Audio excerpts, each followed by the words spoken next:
minutes to go. Great move, Sarah. I'm expecting Sarah to bounce back. Yeah. She led her team to the loss, so tonight is redemption. I'm not going home tonight. This is my dish. I'm staying here, and I'm gonna get myself back on that balcony.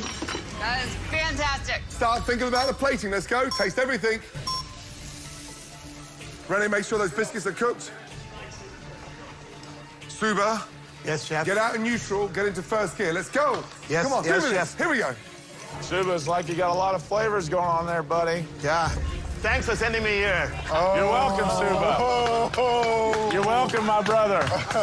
Kimberly, you like where the consistency of that sauce is? Taste, taste, young lady. 90 seconds to go, guys. Let's go. What's he doing? Left, right? You're not bringing in an airplane. Put the pan down, Zuba. Work with 2 hands. Come on. Oh, jeez. Put the Now pan with your down. hands. 2 hands. Let's go. Come on. 45 seconds to go. Come on, Suba. Let's go. There you go with finesse. He deserves to be down there, it sounds like. 100%. 30 seconds, guys. Come on. Come on, Suba. Let's go. Get all the elements. What do you have Less up is there? more, Micah. Nice, Sarah. 20 seconds to go. All right, here we go, guys. That's enough. That's enough. Don't go crazy. All right, let's go. 10, 9, 8, 7, 6, 5, 4, 3, 2, 1. That's Stop. it. Hands in the Head air. there.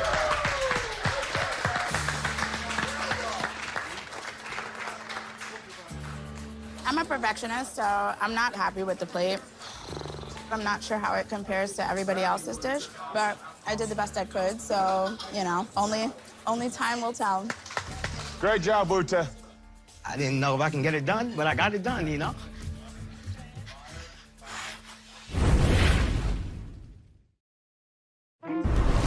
What an incredible cook-off. Now it's time to taste those extraordinary chicken dishes. First up, Uta. Make your way down. I think a lot of people are counting me out this challenge. I haven't tasted the chicken, but I always think that food is more about the love, the timing, and paying attention to it.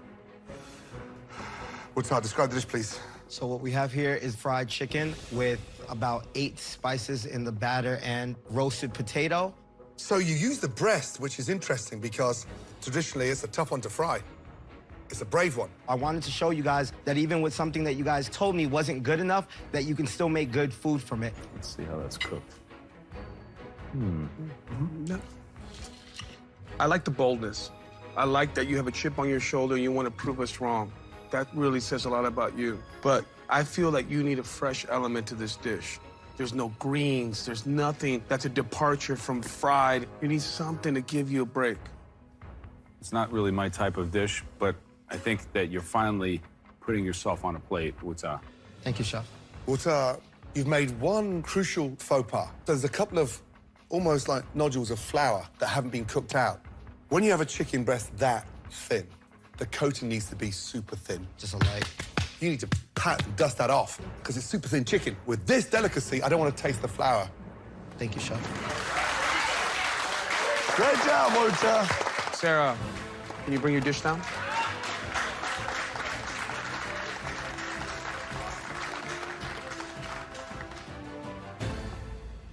Describe the dish, please, Sarah. Today I have for you a buttermilk spicy fried chicken with celery root 2 ways. I have a puree and a celery root slaw.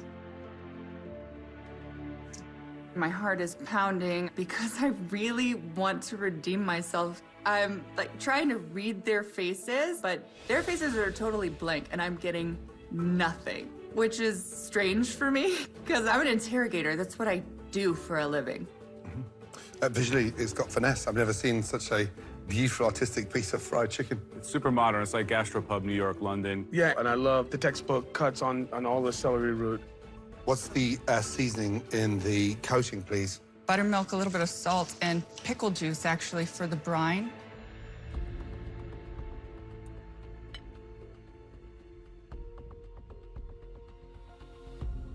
Chicken's cooked beautifully. You know what, Sarah? You have done something that's very remarkable. That puree and that slaw can go with just about any protein in the world. I mean, that's how good the setup is. What you've proved tonight is that you perform so much better cooking individually than you can driving a team. I'm hoping, if you're still here, that controlling a team and standing above the competition bounces back, because that's what it's going to take. Thank you. Thank you.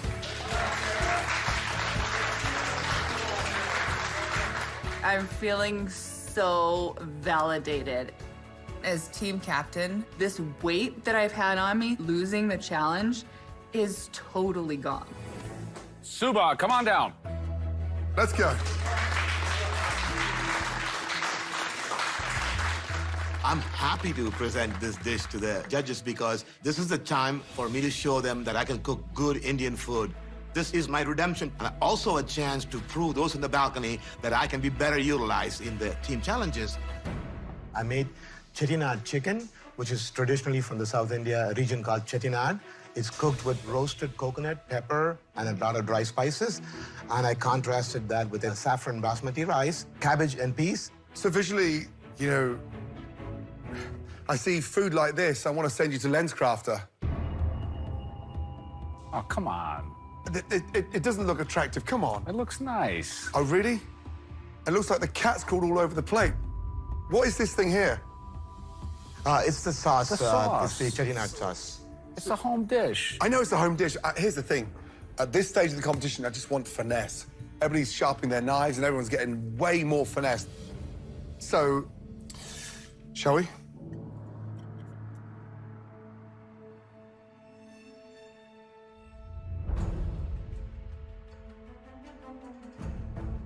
I gotta say, sadly, sometimes Indian food, the presentation doesn't live up to the flavors that are involved. And here, it tastes a lot better than it looks. This is such a smart dish.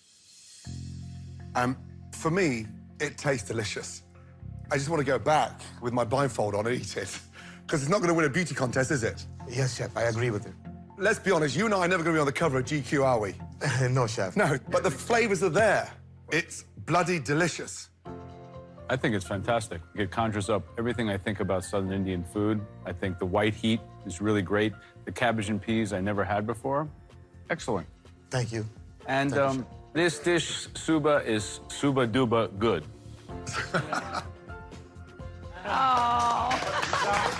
I've never seen you eat 3 bites of curry. It's really good. I think you're turning Joe on to curries. Which is a hard proposition. It's been 10 years coming, Suba. You might be the guy who breaks the code. Good job. I made Joe love curries. That is an amazing thing. I think Noah is going to regret putting me in this position because what goes around comes around. You did great, Suba. Absolutely amazing. Thank you. Noah, huh? See? Awesome. Drew in front of our eyes. Unbelievable. It looked awesome. Now the question is, does he forgive you or does he come at you?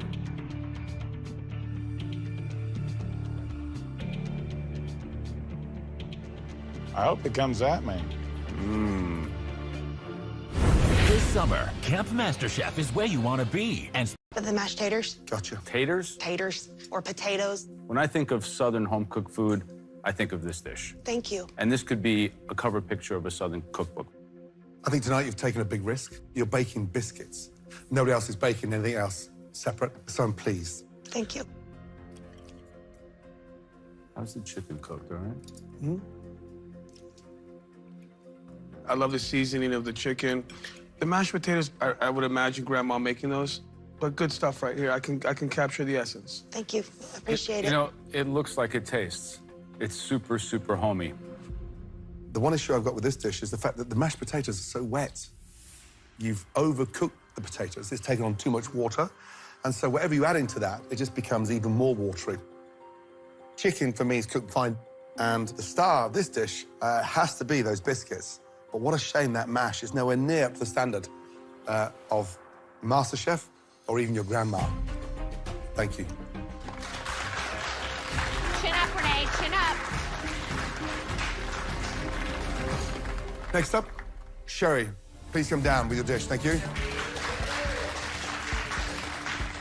Gordon wants me to cook different cuisines, so it makes me nervous knowing that this is another Indian dish. I know that my chicken and my potatoes are good, but there's not gonna be any BSing him with this. So I did a tandoori chicken with a traditional yogurt marinade, some turmeric and cumin spiced potatoes, and then my chutney turned into a foam. Wow.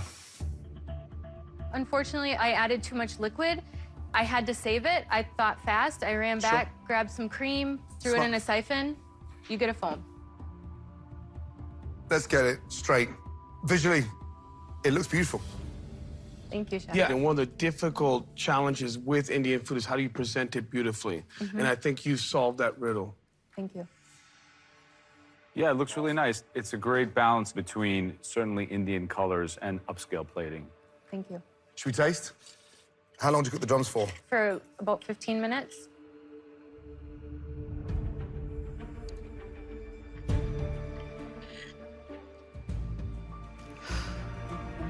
The chicken's delicious. I love what you've done. It's the foam that spoils the dish. It was supposed to be a nice chutney. I know what it was supposed to be, but Yeah. I'm a firm believer. If it's not good enough, Don't put it on a plate. Don't put it on. don't put it on. So you make this delicious chicken, beautiful spiced potatoes, and you spoil it with, you're saying, a fake chutney. It's a mess. Yeah, you know what? I have to disagree with Gordon. I actually like this little faux chutney, whatever you did. It's a cooling element to all the spice. Yeah, I think that the sauce, the foam, is excellent. The potato recipe I'm going to steal from you because it's spot I on, would love to spicy, share it. delicious. Very good dish. Good job. Next up, Micah, please, let's go. Making coq au vin was definitely a risk. It is a tricky dish, but I think that it'll be good. Today I've made coq au vin with sautéed pearl onions and mushrooms and roasted carrots. Have you ever had coq au vin before? Yeah. Where did you eat it? I've made it for myself. My uncle made it for me. Never eaten in a restaurant? No.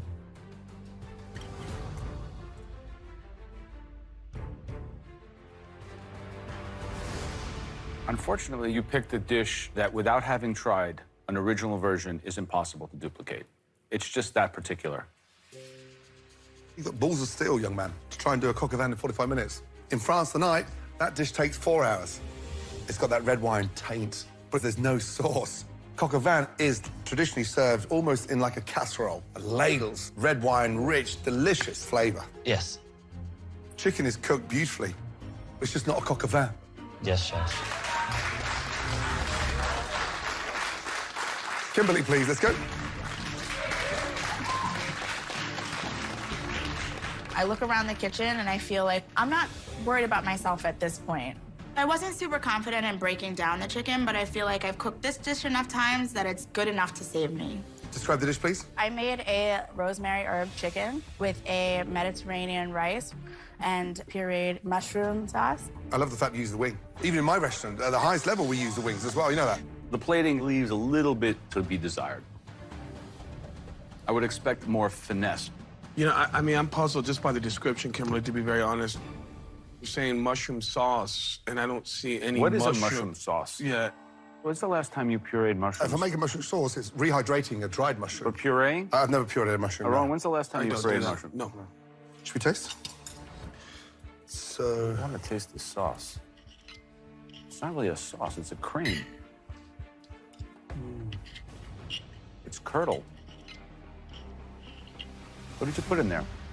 I put in some butter and heavy cream. Heavy cream. You know what you made? Mushroom-flavored cottage cheese.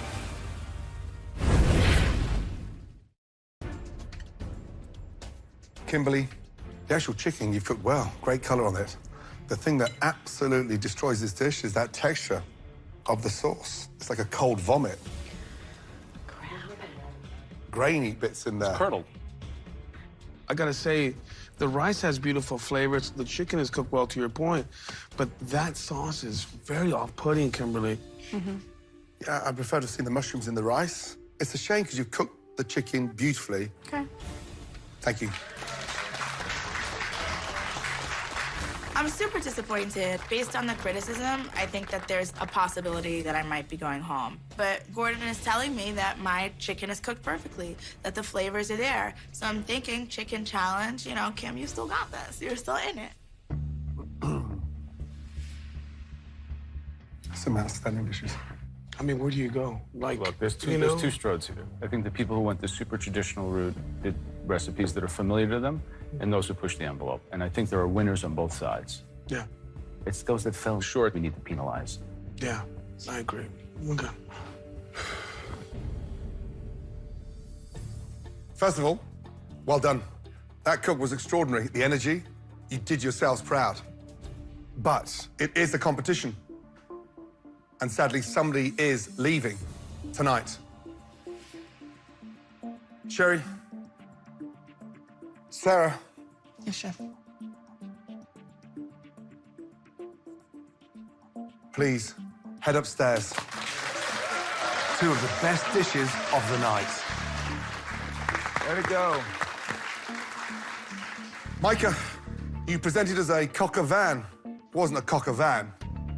It was a sauté chicken finished with mushrooms and onion. But the chicken was cooked beautifully. Head upstairs. Thank you. Good job, Micah.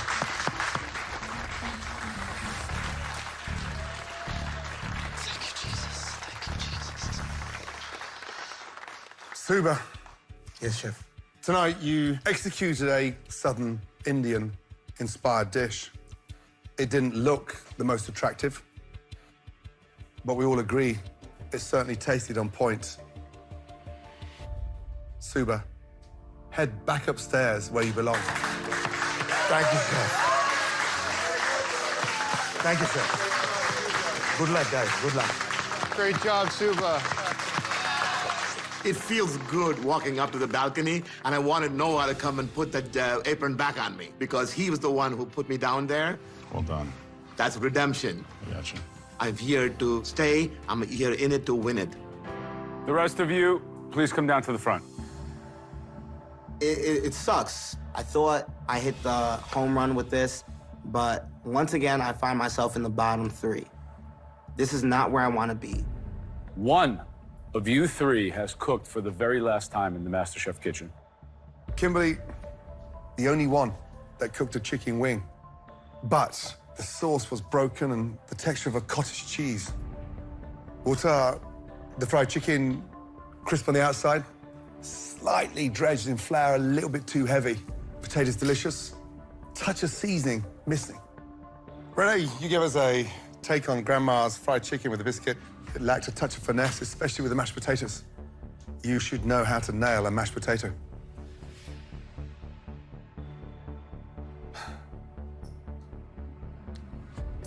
Somebody has to go home.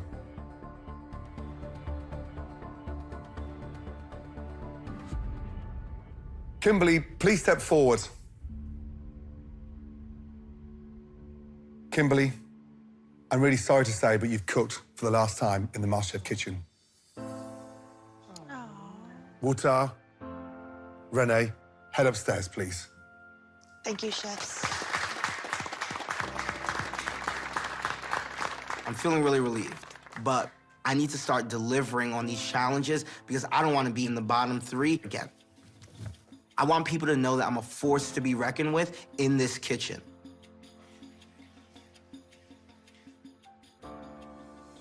Kimberly promises you're going to continue cooking. I will definitely keep cooking.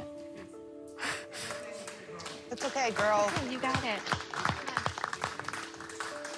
Thank you for giving me the opportunity to cook in this kitchen. It's something that I will never forget for the rest of my life. So thank you. Great job, Kim. Proud of you, Kim. I feel sad that I'm going home. At the same time, I'm grateful that I had this opportunity. Go kill it, guys. Go kill it. This is not the end for me. This is just the beginning.